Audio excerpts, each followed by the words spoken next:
It was a moment of truth. A decision needed to be made. So I blew my whistle and awarded the penalty shot. It was a clear foul, and the offender didn't argue with the call. It was a big call in a big game. I knew that I had to get it right. If you've been around St. Benedict long enough, you know that Father Alex and Father Simon and I and a few parishioners play soccer a couple of times a week. But I also am a soccer referee and have been for many years. Now, Father Alex tried his hand at refereeing soccer as a teenager.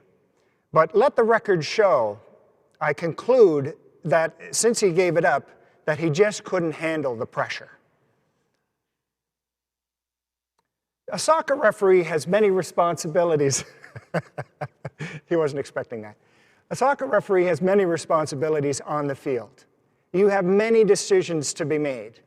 Some are whether the ball is still in play, maybe if a goal is scored, or a decision to be made about whether a foul has occurred or not. It's said that the soccer referee makes a decision every 22 seconds during the average soccer game.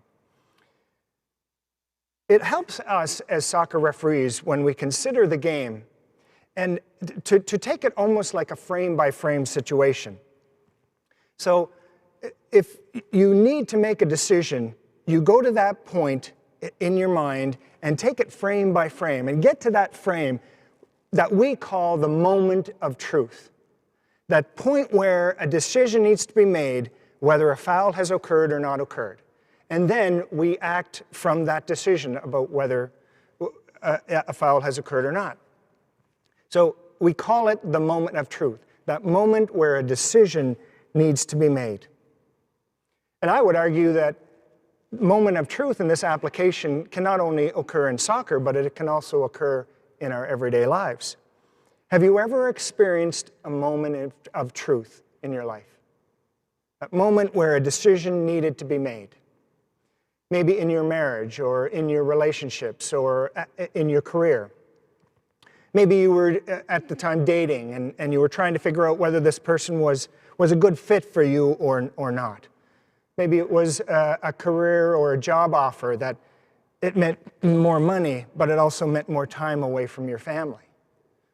Or maybe it's a decision about where to go to school, in university. You're in grade 12, and do you stay here and maybe go to a university like Dal, or do you go away to maybe St. FX and go away from home and away from your family for school? Now, I'm partial to X. Go X.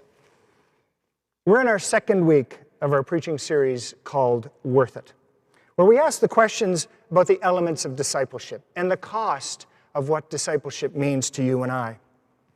Last week, Father Simon looked at spiritual warfare and how it affects the disciple and how we follow Christ. No matter what the cost, to be clear, whatever the cost is of following Jesus, it will always be worth it. Today we hear the story about Isaac and his father Abraham. Now, Abraham was faced with many moments of truth in his life.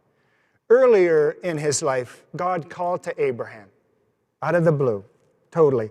And he said, Abraham, go from your country and your kindred and your father's house to a land where I will show you. So Abraham went, as the Lord had told him. God asked Abraham to move 1,000 kilometers from where he was living, to leave his kindred, his kinfolk, gather up his family, his servants, all of his possessions, including his cattle and his flocks, and move 1,000 kilometers. Now, 4,000 years ago, that would not have been an easy thing. So my question is, if God were to call you today to say, listen, I need you to move 1,000 kilometers, would you gather up everything you own, notify the neighbors, and take your family and move 1,000 kilometers? In Abraham's time, 4,000 years ago, this would not be easy. because traveling 1,000 kilometers would have taken months of traveling. In our scripture this morning from our first reading, the first 3 words of the book of Genesis that we read from says, God tested Abraham. And how does Abraham reply? Abraham says, here I am. Now, if I were Abraham, I would probably be thinking, oh boy, he's going to ask me to move again. Because this was 20 years after God had originally asked Abraham to move.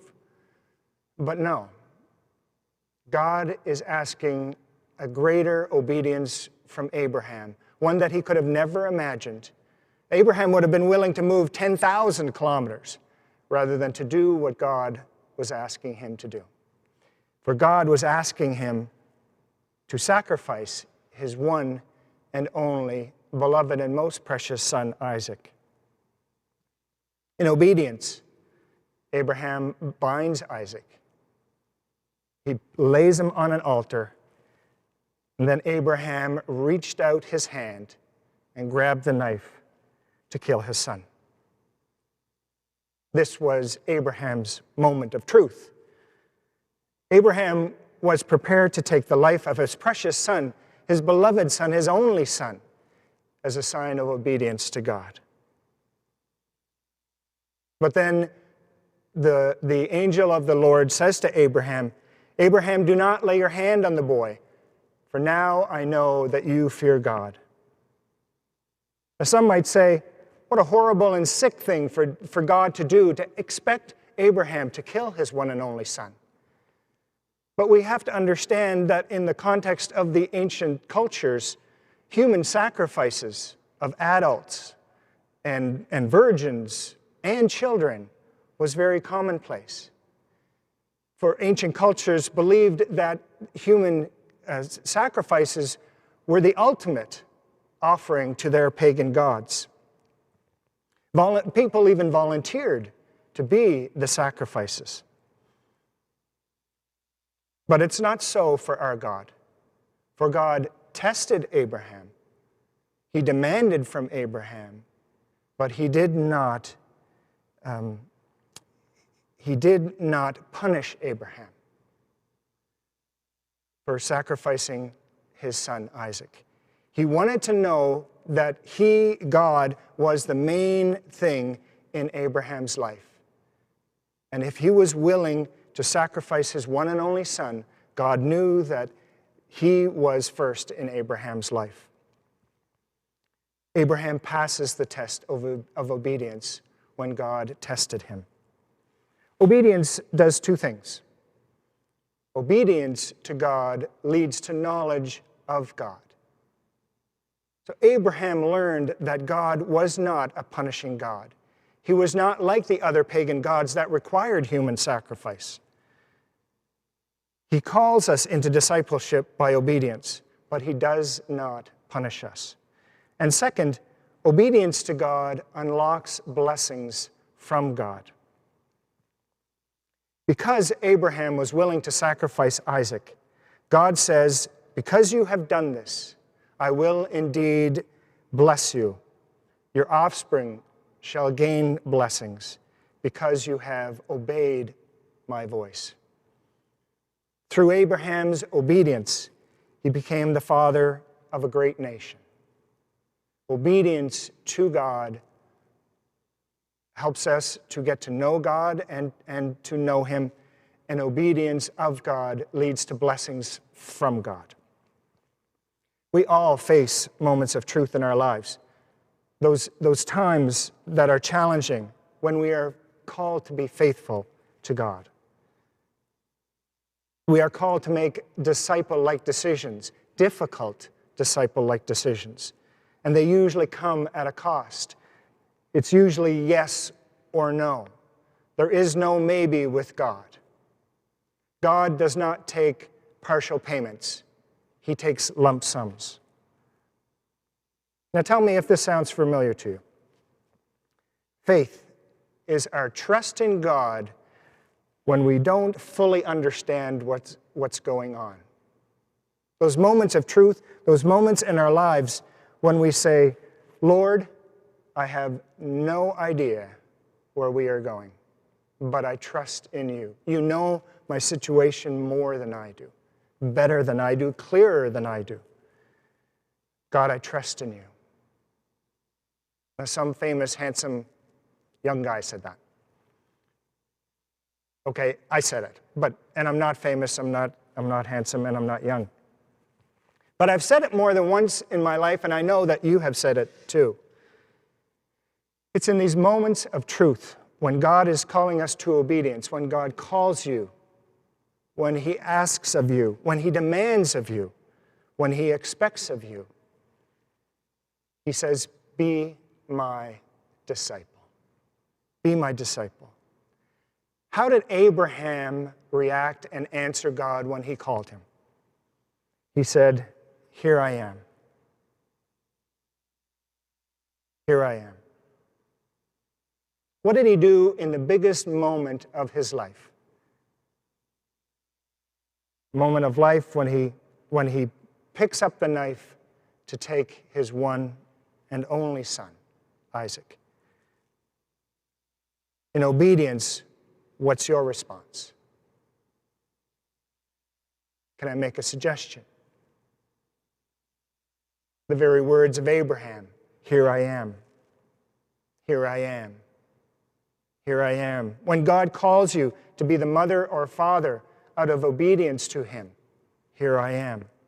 Those times as mothers and fathers at the end of our day when we're exhausted and kids are demanding our time and attention, here I am.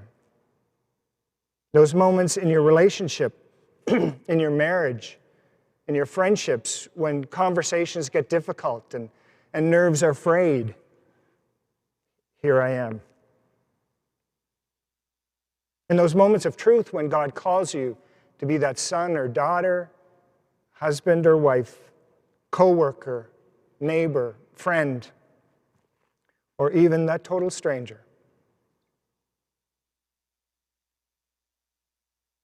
Be that disciple that he calls you to be, that he expects you to be, that he demands you be.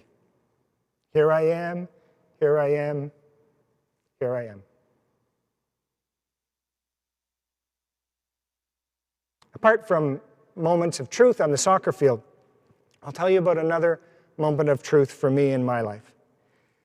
In 2003, I was serving at St. Thomas Aquinas Parish in every conceivable and possible way.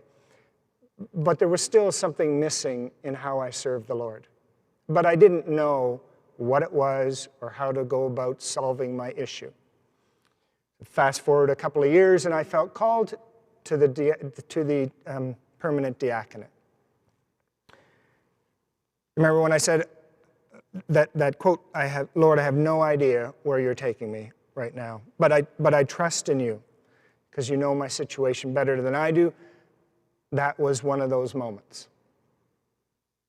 So ignore the fact for a moment that the permanent diaconate meant 5 years of school, a host and a list of educational requirements, big commitments on a monthly and weekly basis.